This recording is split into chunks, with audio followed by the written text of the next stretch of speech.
मैंने ही बनाया और मैं ही बन करके आया।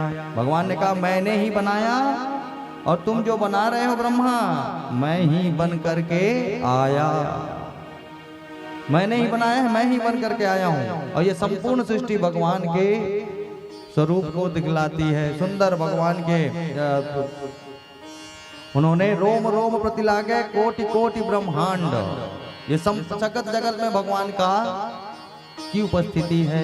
लेकिन भगवान दिखता नहीं, और दिखता नहीं तो क्या है नहीं। कोई बोलते हैं भगवान नहीं है, भगवान नाम की कोई चीजें नहीं होती। यहां से जापान दिखता है तो क्या जापान नहीं है? जापान नहीं दिखता नहीं तो है नहीं, ऐसा नहीं है। भगवान नहीं दिखता तो नहीं है, बिल्कुल ऐसा नहीं है। भगवान तो महसूस करने की चीज है। भगवान जो है महसूस करने की चीज है। बिल्कुल साक्षात शरीर में आपके सामने प्रकट हो जाएगा ना तो देख भी नहीं पाओगे।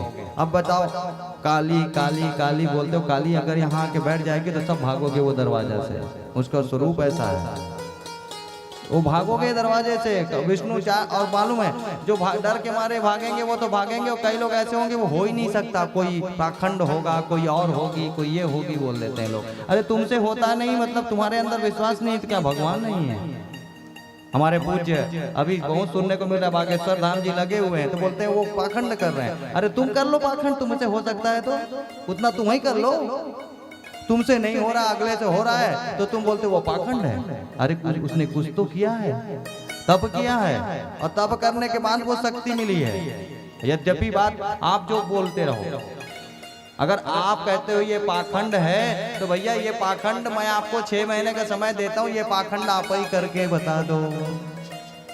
जब आपसे नहीं हो रहा है तो आप बोलते हो कि ये पाखंड है। हो ही नहीं सकता। इस धरती पर कुछ भी नामुमकिन नहीं है माताओं। ओम नमो भगवते वासुदेवाय, ये मंत्र मालूम है? इस मंत्र का पुरुषचरण कीजिए, आपको देवता जो गंधर्व जो पृथ्वी पर विचरण करने के लिए आते हैं वो सब दिखने लगते हैं, दिखने इन आंखों से दिखने लग जाते हैं। लेकिन करे कौन महाराज? बच्चों से फुर्सत ही नहीं है। आप कर दो, उसके बाद आप कर लेना, तो हमारा दुख हम लेकर के आएंगे तो आप ठीक कर लेना। लेकिन भगवान जरूरी थोड़ी है कि भाई सबका दुख दूर भी हो जाए, ऐसा नहीं है। महाराज जी बताते हैं तो कई लोग के दुख दूर होते हैं, कई लोग के नहीं भी होते हैं। भाई वो एक साधना है और एक प्रार्थना भर कर सकते हैं। प्रार्थना हमारी सुनना वो भगवान की मर्जी है। भगवान के ऐसे हम लोग पंडिताई करते हैं, कभी कभी हमारे अनुष्ठान सफल हो जाते हैं, और कई बार होते हैं कि अनुष्ठान सफल नहीं होते। और अनुष्ठान जो सफल हो गया उसको हम ये कहें कि हमने किया है, नहीं, हमने तो सिर्फ प्रयास किया, हो गया। भगवान करते हैं, नाम हमको दे देते हैं, वो तो बात अलग है। और कहीं नहीं भी होता तो ये सब भगवान की मर्जी से जो दुनिया में होता है वो होता है। और एकदम डिपेंड भी नहीं मत हो जाना। ऐसा भी नहीं कि पूरी तरीके से आप आश्रित हो गए कि भाई अब वो है तो वो हमें बचा लेंगे। हो सकता है ना बचा पाए तो बचाएगा कौन? ये जो नहीं दिखता, जो नहीं दिखता वो बचाता है। उनके ऊपर भी कृपा इसी ने की है और इन्हीं की ताकत से वो कुछ भी करते हैं, बहुत कुछ करते हैं। बोलो गोविंद भगवान की जय। तो ये समस्त सृष्टि परमात्मा का स्वरूप है। तो सुंदर अतल वितल सुतल रसातल महातल पाताल के बारे में बताया। भूलोक भोलोक स्वर्लोक महलोक जनोलोक तपोलोक सप्तलोक के बारे में बताया। तो इस पृथ्वी के नीचे 7 लोग हैं और इस पृथ्वी के ऊपर 7 लोग हैं, और ऐसे कई लोग, कई ब्रह्मांड हैं, कोटि कोटि ब्रह्मांड, करोड़ों ब्रह्मांड हैं इस संसार में। और बनाने वाला कौन? भगवान। बनाने वाला कौन? भगवान। अच्छा, कोई चीज को अगर बनाने के लिए कहा जाएगा तो वो बन जाएगी? नहीं बनेगी। बनाने की इच्छा होनी चाहिए तब बनेगी। अरे भाई ये संसार को क्यों बनाया? तो भगवान ने बनाया है, तो उसकी इच्छा हुई तो बना लिया। और चलो अगर आपको मैं बोलूं कि एक मिट्टी का मटका बनाना है तो बन जाएगा? एक मिट्टी का मटका दे दूं बन जाएगा? नहीं बनेगा। क्यों? पहले बनाने वाला होना चाहिए, और बनाने वाला होने के बाद उसकी बनाने की इच्छा होनी चाहिए कि वो बनाएगा कि नहीं बनाएगा। चलो बनाने की इच्छा भी है, बनाने वाला भी है और मिट्टी भी है तो बन जाएगा? नहीं बनेगा। उसके लिए औजार चाहिए।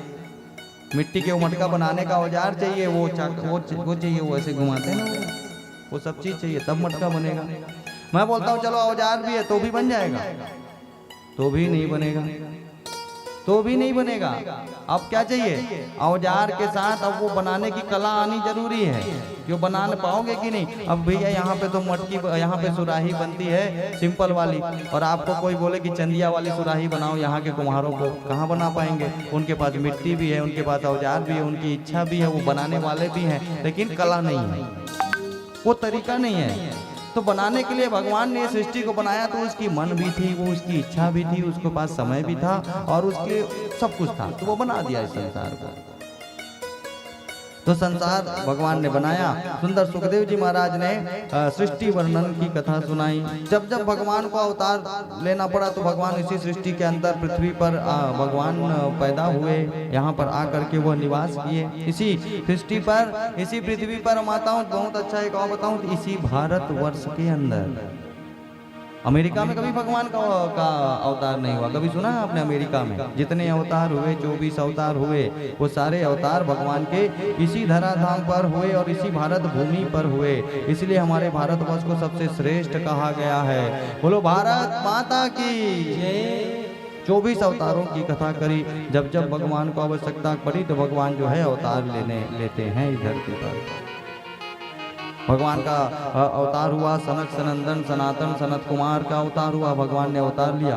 भगवान ने वाराह अवतार लेकर के पृथ्वी को स्थापित किया। ये पृथ्वी पहले जल के अंदर थी। जल के अंदर क्या? समस्त जगह जल ही जल था। इस पृथ्वी को सही तरीके से स्थापित करने वाले हुए वाराह भगवान। हिरण्याक्ष ले जा करके छुपा करके रखा था।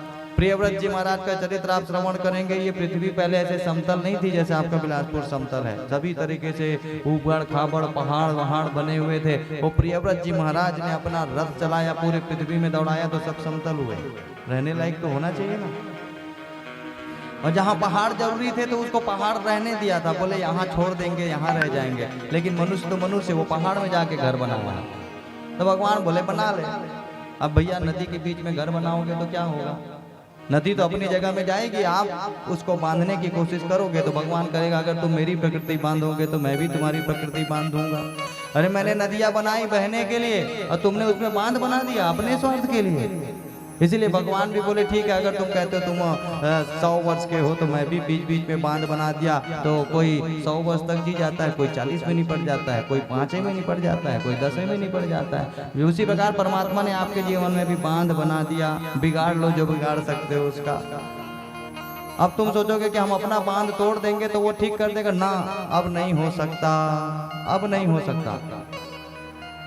तो भगवान ने वाराह अवतार लिया, नारद जी के रूप में भगवान ने अवतार लिया, नर नारायण के रूप में भगवान ने अवतार लिया, कपिल मुनि के रूप में भगवान ने अवतार लिया और अपनी मैया देवहूति को कपिल गीता श्रवण कराई। दत्तात्रेय के जी के रूप में अवतार लिया, 24 गुरु बनाए दत्तात्रेय जी ने।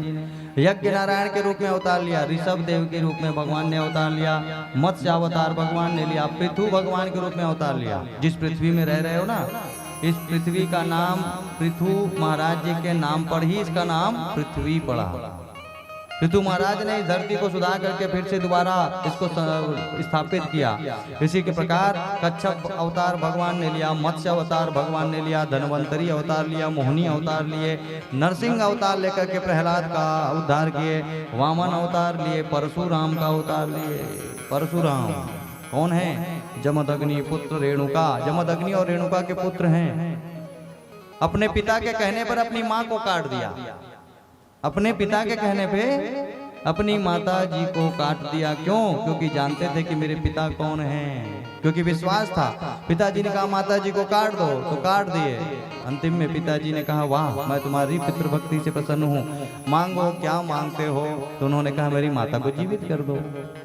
तो पिताजी ने जीवित कर दिया। अरे विश्वास होना चाहिए, पिता के शक्ति पर विश्वास था तो जैसा बोल दिया कर दिया। भगवान तुम बोलो, जैसा बोलोगे वैसा करेंगे, उसके बाद उसी से मांग लो ना वापस। परशुराम जी का अवतार हुआ, व्यास जी महाराज के रूप में अवतार लिया, राम जी के रूप में अवतार लिया, श्री रामचंद्र भगवान की बलराम जी के रूप में अवतार लिया और श्री कृष्ण के रूप में अवतार लिया। बुद्ध अवतार हुआ, हरि अवतार हुआ, अब कल की अवतार होना बाकी है। और बोलते हैं कल की अवतार जब होगा, जब कलयुग में पाप बढ़ जाएगा तो भगवान अवतार लेकर के आएंगे। कल की अवतार ये अभी बहुत टाइम है, कोई अभी अब नहीं होने वाला है 8-10 साल के अंदर, अभी तो 5000 साल बीते हैं। अभी कलयुग के 5000 साल बीते हैं और कलयुग की उम्र कितनी है? 4,32,000 वर्ष के कलयुग की